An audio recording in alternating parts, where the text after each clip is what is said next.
Assalamualaikum warahmatullahi wabarakatuh.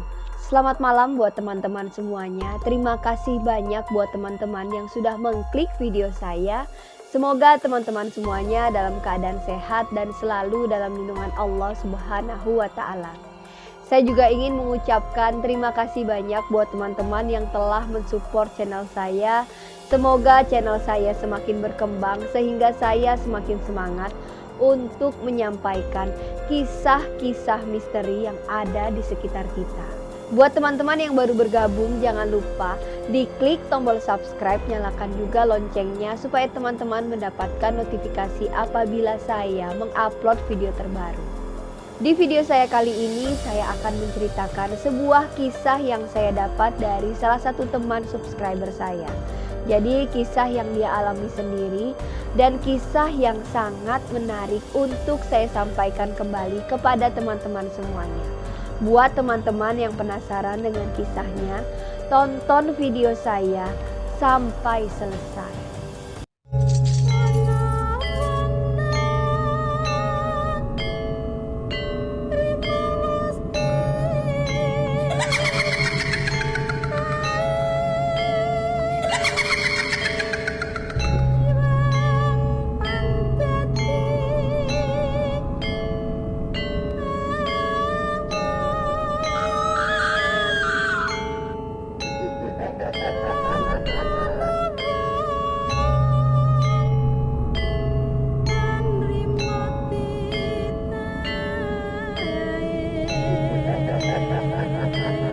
Jadi pada malam ini saya akan menceritakan sebuah kisah yang saya dapat dari salah satu teman subscriber saya.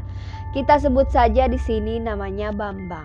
Nah, Bambang ini bekerja di salah satu restoran atau rumah makan yang cukup ternama di daerah Jakarta Pusat.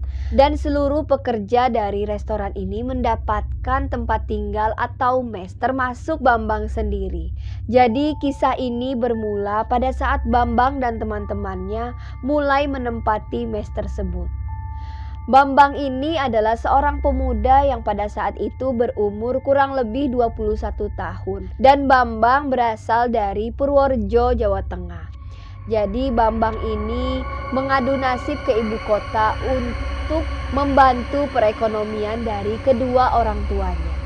Nah, pada saat Bambang sampai di Jakarta, Bambang mencoba untuk melamar di salah satu restoran di daerah Jakarta Pusat. Dan alhamdulillah pada saat itu Bambang diterima, dan kabar baiknya seluruh pegawai dari rumah makan tersebut ternyata mendapatkan tempat tinggal secara cuma-cuma, yaitu mes yang letaknya juga tidak terlalu jauh dari restoran tersebut. Pada saat mendengar kabar itu, Bambang di sini merasa sangat senang dikarenakan memang dengan adanya tempat tinggal atau mes tersebut berarti gaji yang ia dapat bisa Bambang simpan dan Bambang kirimkan untuk kedua orang tuanya di kampung. Nah, sebelum Bambang melamar pekerjaan di restoran tersebut, jadi selama Bambang di Jakarta, Bambang ini tinggal bersama Pak D dan Budenya yang berada di daerah Jakarta Timur pada saat itu.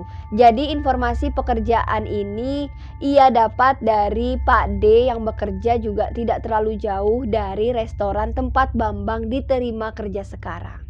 Selang 2 hari dari diterimanya Bambang bekerja di restoran tersebut, Bambang meminta izin atau pamit kepada Pak D dan Budenya untuk tinggal di mes yang mana memang disediakan oleh pihak restoran itu.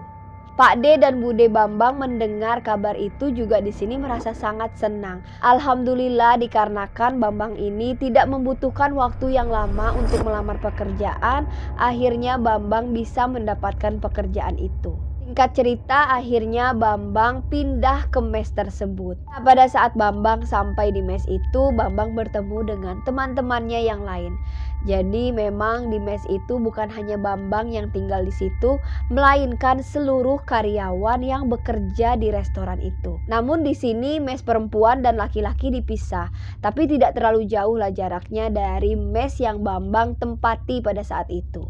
Di mes tersebut satu kamar diperuntukkan untuk 2 orang karyawan. Jadi kebetulan Bambang ini mendapatkan teman satu kamar yang bernama Rudi, pemuda asal dari Cilacap. 1-2 hari sampai 1 minggu, di sini Bambang tidak merasakan ada hal yang janggal atau hal aneh. Namun pada saat Bambang pulang dari restoran, jadi pada saat itu Rudi sudah sampai duluan di kamar. Nah, Rudi bilang ke Bambang, "Bang, sejak kamu tinggal di sini, pernah gak sih ngerasain ada hal yang aneh atau ngelihat apa gitu?" Nah, mendengar perkataan dari temannya di sini, Bambang merasa aneh. "Hah? Maksudnya gimana, Ruth? Saya selama tinggal di sini nggak pernah ngerasain apa-apa atau ngelihat yang aneh-aneh. Emang kenapa, Ruth?"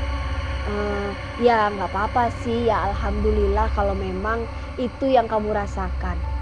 Mendengar itu kan di sini Bambang merasa penasaran ya, sebenarnya ada apa sih? Karena tiba-tiba saja Rudi ini bertanya seperti itu kepada Bambang. Dan Bambang berusaha mencari tahu kepada temannya itu. "Ayolah Ruth, kalau misal nggak ada apa-apa, kamu nggak mungkin dong nanya kayak gitu kepada saya. Udah deh, nggak apa-apa, lupain aja. Penasaran aja, soalnya kan di sini saya juga baru, ya kurang lebih 1 bulan. Tapi teman-teman yang lebih senior atau lebih lama tinggal di sini sering sekali melihat penampakan-penampakan atau mendengar suara-suara yang aneh. Dan alhamdulillah juga saya selama 1 bulan di sini juga tidak pernah mendengar atau melihat secara langsung apa yang dibicarakan oleh teman-teman yang lain. Oh ya udah kalau gitu saya mandi dulu ya." Nah, setelah mendengar perkataan dari Rudi, di sini Bambang bergegas mandi. Setelah mendengar perkataan dari Rudi tadi, di sini Bambang bertanya-tanya dalam hatinya. "Aduh, jadi nggak enak perasaanku mendengar ucapan dari Rudi tadi. Ya semoga saja selama saya tinggal di mes ini tidak ada hal-hal yang aneh terjadi." Setelah keesokan harinya, Bambang dan Rudi pun beraktivitas seperti biasa. Pagi mereka mandi bergantian karena memang di mes ini tuh ada 3 tingkat.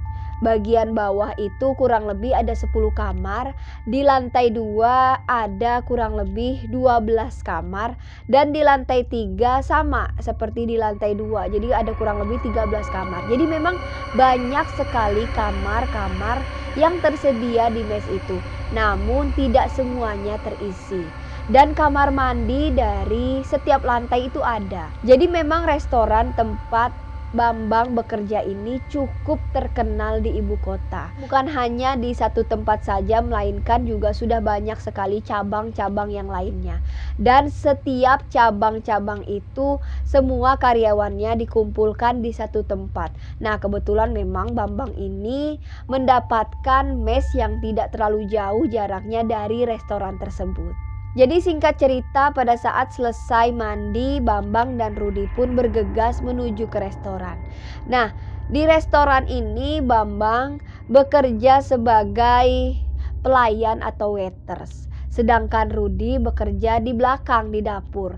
Jadi Rudi ini membantu chef atau juru masak untuk meringankan pekerjaan dari chef tersebut. Jadi Rudi ini tugasnya membantu chef tersebut seperti mencuci sayur-sayuran atau memotong-motong sayuran atau bahan makanan yang lain. Pada saat Bambang bekerja, ternyata Bambang juga sering mendengarkan rekan-rekannya ini bercerita tentang penampakan-penampakan dari hantu yang berada di mes tersebut. Dan Bambang semakin penasaran dan sering sekali bertanya kepada rekan-rekannya yang lain. Sebenarnya apa sih yang terjadi dan apa sih penampakan yang mereka sering bicarakan itu?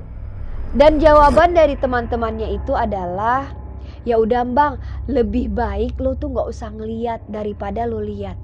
Kalau misalnya lu sampai lihat, aduh, gue gak bisa ngebayangin deh, bukan hanya 1 atau 2 orang, banyak sekali setelah melihat penampakan dari hantu itu, banyak yang kabur atau berhenti bekerja dikarenakan sering memang diteror atau diganggu oleh makhluk halus itu. Dan Bambang di sini berkata dalam hatinya, "Ya Allah, semoga saja Allah melindungiku dan hal-hal yang tidak diinginkan tidak terjadi kepadaku."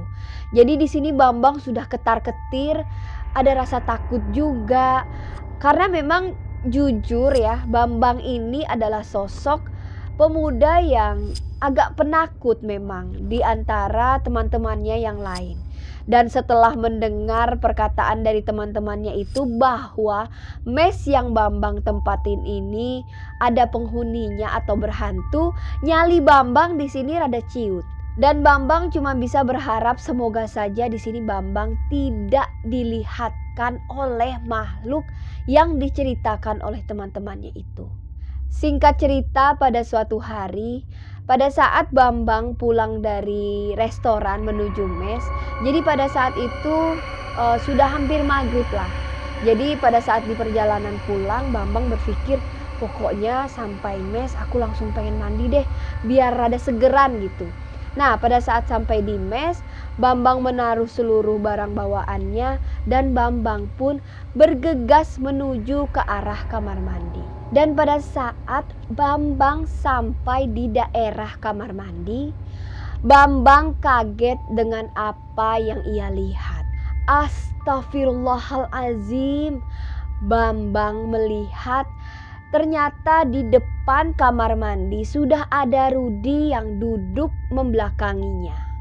Di sini yang membuat Bambang merasa aneh dikarenakan Rudi tidak memakai busana satu helai pun.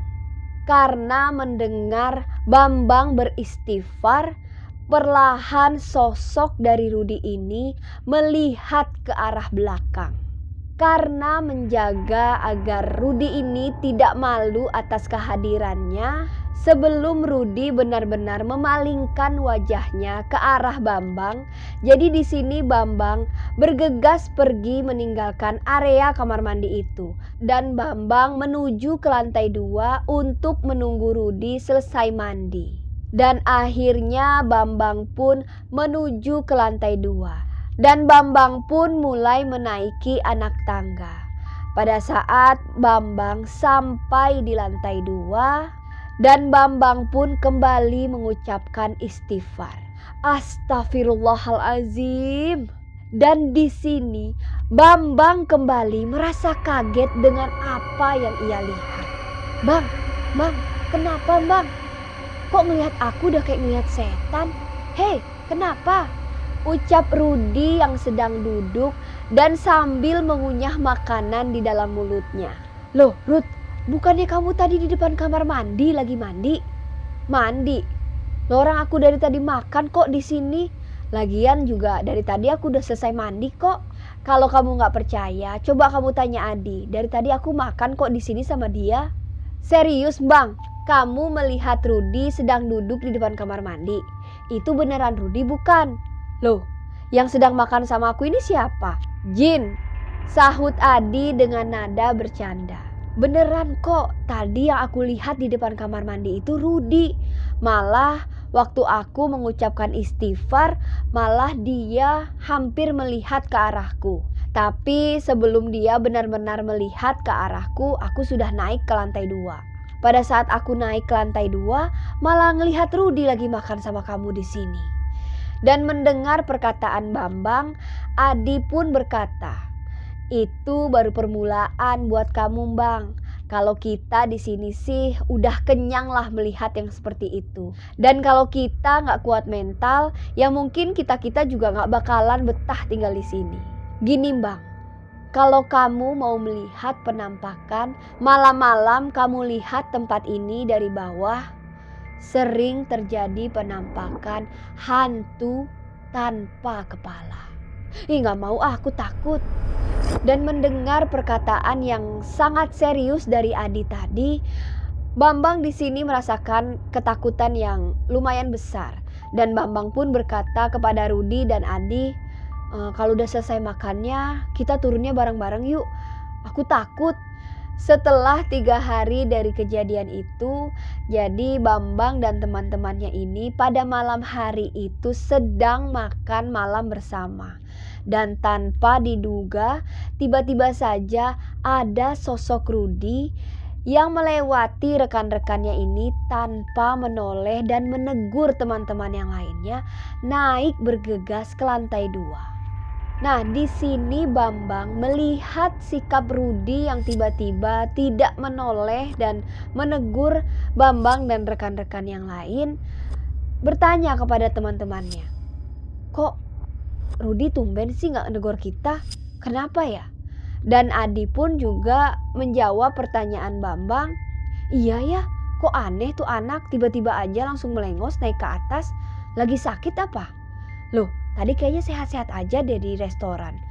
Ya udah deh, biarin aja lah, kita lanjut makan aja." Pada saat Bambang dan teman-temannya melanjutkan kembali makan malamnya, tiba-tiba saja dari lantai 2 terdengar suara Rudi yang sedang mengerang kesakitan. Mendengar teriakan dan erangan dari Rudi ini, Bambang langsung bergegas naik ke lantai 2 disusul oleh teman-temannya yang lain. Pada saat sampai ke lantai 2, Bambang dan teman-temannya tidak melihat sosok Rudi berada di sana. Bambang dan teman-temannya pun heran. Loh, jadi yang naik ke lantai 2 barusan siapa? Dan siapa yang mengerang dan minta tolong pada saat kita sedang makan tadi? Adi nyeletuk berkata, "Wah, gak bener nih. Kita dikerjain lagi tuh sama hantu." Mendengar perkataan Adi seperti itu, Bambang langsung berkata, "Ah, yang bener. Udah aja jangan ngomong macam-macam. Yaudah yuk kita turun lagi aja." Ucap Bambang sambil merasa ketakutan.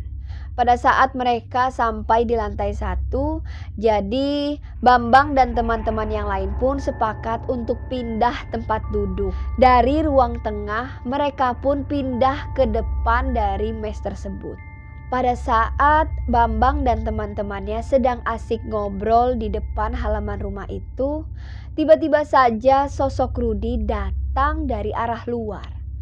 Bambang dan teman-temannya pun kaget.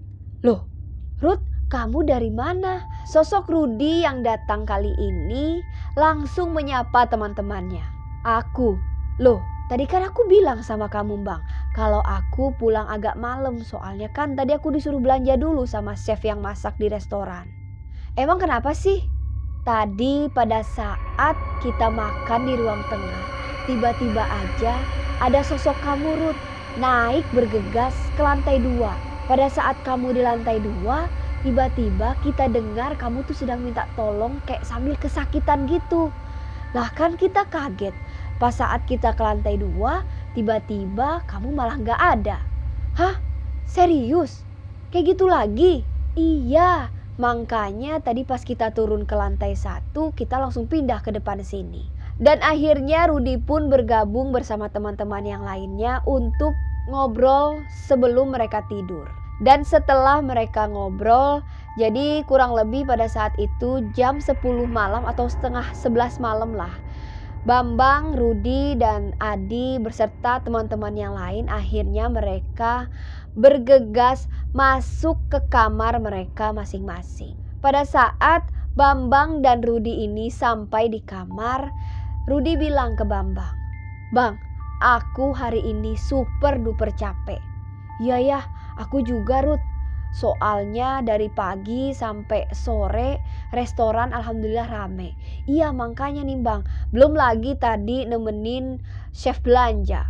Makanya, Bang, sekarang kayaknya aku pengen buru-buru tidur aja, Bang. Kamu juga deh istirahat, besok kan kita harus kerja lagi pagi-pagi." "Iya deh, tapi Ruth, aku setelah kejadian yang kemarin sama tadi, aku agak takut deh." "Lah kamu sih bukannya takut, emang penakut. Yaudahlah tidur, udah malam nih, udah jam berapa? Udah mau jam 12 loh." Rudi pun segera tidur, dikarenakan memang kondisi tubuhnya yang sangat lelah. Namun beda dengan Bambang. Bambang yang setelah kejadian 3 hari sebelumnya, ditambah lagi tadi melihat sosok Rudi yang tiba-tiba saja melewatinya naik ke lantai 2. Di sini Bambang perasaan takutnya ini semakin menjadi-jadi. Bukannya tidur, malah di sini Bambang semakin gelisah, malah gak bisa tidur. Dan Bambang pun berusaha memejamkan matanya. Bagaimanapun caranya aku harus tidur. Aku harus tidur. Dan singkat cerita, jadi Bambang ini pun tertidur. Namun pada saat kurang lebih jam 2 pagi lah, tiba-tiba saja Bambang terbangun mendengar suara orang yang sedang berjalan sambil menggesekkan kukunya ke dinding. Berkali-kali Bambang mendengar suara itu. Pada saat mendengar suara itu pertama kali, di sini Bambang berusaha untuk tidak menghiraukan suara itu. Semakin tidak dihiraukan, suara itu semakin jelas terdengar. Dan Bambang di sini penasaran, sebenarnya itu suara apa sih? Kok ya aku penasaran pengen lihat. Dan Bambang pun bangun dari tempat tidurnya dan berusaha melihat dari balik jendela kamarnya. Pada saat Bambang membuka jendela kamarnya, Bambang melihat sosok hantu tanpa kepala sedang berjalan dari ujung lorong kamar mandi ke arah kamar Bambang. Melihat sosok tersebut, Bambang di sini semakin ketakutan dan Bambang pun berusaha untuk membacakan ayat kursi dan ayat-ayat yang lain yang bisa diucapkan pada saat itu. Dan Bambang pun bergegas untuk membangunkan Rudi yang berada di sebelahnya. Dan betapa kagetnya Bambang pada saat berusaha untuk membangunkan Rudi, Bambang melihat wajah Rudi yang sangat pucat. Bambang pun semakin ketakutan melihat temannya itu dengan wajah yang sangat pucat pasi. Dan akhirnya Bambang pun memutuskan untuk kembali tidur di samping Rudi. Setelah keesokan harinya, Bambang menceritakan semua kejadian yang ia lihat pada saat itu ke rekan-rekannya yang lain. Dan rekan-rekan yang lain pun juga berkata kepada Bambang, bukan cuma kamu aja Bang yang dilihatkan oleh sosok hantu tanpa kepala. Kita semua yang tinggal di sini pun juga sudah sering sekali melihat sosok seperti itu. Dan di sini Adi berkata kepada teman-temannya, kayaknya kita harus cari tahu deh, sebenarnya apa sih penyebab hantu tanpa kepala itu menghantui kita yang berada di mes ini. Dan Bambang berkata, loh kita mau tanya sama siapa? Sedangkan kita di sini kan semuanya pendatang. Kita nggak ada yang tahu sebenarnya apa yang terjadi sebelumnya di mes ini. Ya udah gini aja. Bagaimana kalau nanti sepulang kita kerja, kita tanyakan aja kepada warga-warga sekitar. Ya mungkin aja mereka tahu sebenarnya apa yang terjadi di mes ini sebelum kita tinggal di sini. Jadi setelah mereka selesai bekerja dari restoran, Adi bersama teman-temannya yang lain ini berkunjung ke rumah beberapa warga yang rumahnya tidak terlalu jauh dari letak mes tempat tinggal mereka.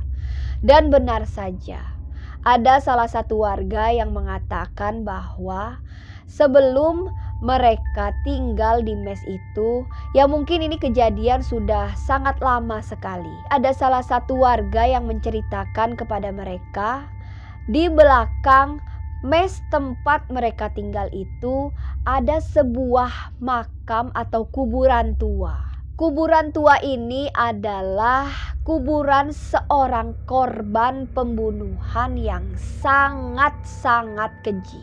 Jadi memang pada saat itu ini kejadiannya kurang lebih tahun 90 atau 90 lebih lah.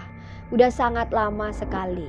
Nah, warga tersebut menuturkan ada seorang pemuda yang mungkin di sini bisa dibilang cinta segitiga atau apalah. Untuk lebih jelasnya memang cerita ini masih sangat simpang siur. Namun di sini dijelaskan bahwa terjadilah perkelahian. Salah seorang dari pemuda yang sedang berkelahi itu terbunuh.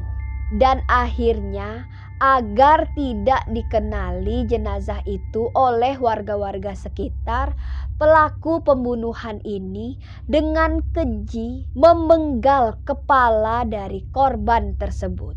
Dan kepala dari korban itu dibuang di suatu tempat. Setelah kejadian tersebut, warga dan polisi pun mencari kepala dari jenazah tersebut. Dan setelah beberapa hari mencari, namun di sini tidak ditemukan. Akhirnya bagian badan dari jenazah tersebut pun sudah mulai membusuk.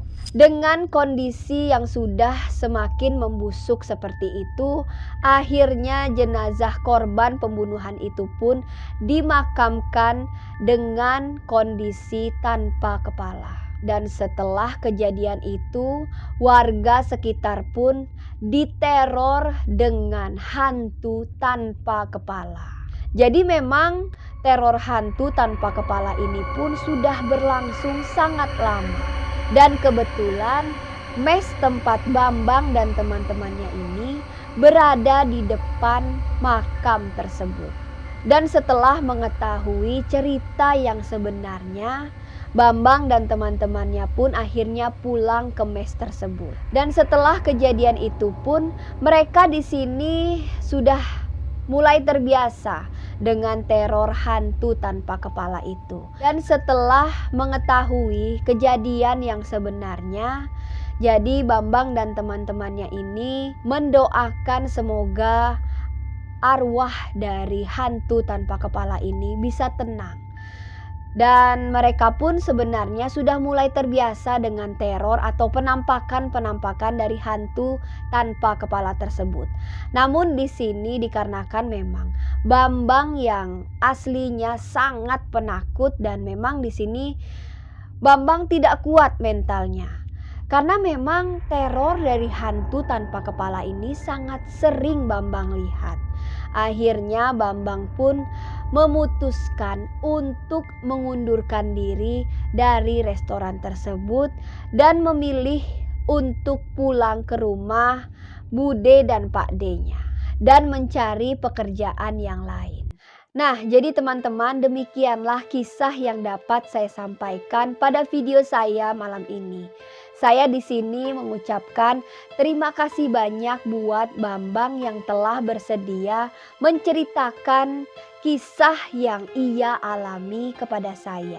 Namun Bambang tidak bersedia untuk menceritakannya secara langsung dikarenakan memang masih ada rasa trauma dan rasa takut yang sampai sekarang pun menghantui Bambang. Dan tak lupa juga di sini kita mendoakan semoga arwah dari hantu tanpa kepala itu bisa tenang dan sudah tidak mengganggu teman-teman dari Bambang. Dan semoga teman-teman yang mendengarkan kisah ini dapat mengambil hikmah dari cerita yang saya sampaikan barusan. Dan buat teman-teman yang baru bergabung di channel saya, jangan lupa diklik tombol subscribe, nyalakan juga loncengnya supaya teman-teman mendapatkan notifikasi apabila saya mengupload video terbaru. Jangan lupa di like, di komen, jangan lupa dibagikan ke media sosial teman-teman yang lainnya. Dan saya juga di sini menunggu teman-teman untuk bercerita dan bergabung di segmen silaturahmi. Jadi apabila saya ada kesempatan, saya bersama tim akan mendatangi teman-teman untuk bercerita langsung di channel YouTube saya. Dan buat teman-teman yang ingin membagikan kisah-kisah misteri atau pengalaman pribadi yang teman-teman alami, boleh teman-teman DM ke Instagram saya. Insya Allah saya akan ceritakan pengalaman teman-teman semuanya. Saya mohon maaf apabila terdapat kekurangan di dalam video saya kali ini. Saya Rahayu Fajri pamit undur diri. Wassalamualaikum warahmatullahi wabarakatuh.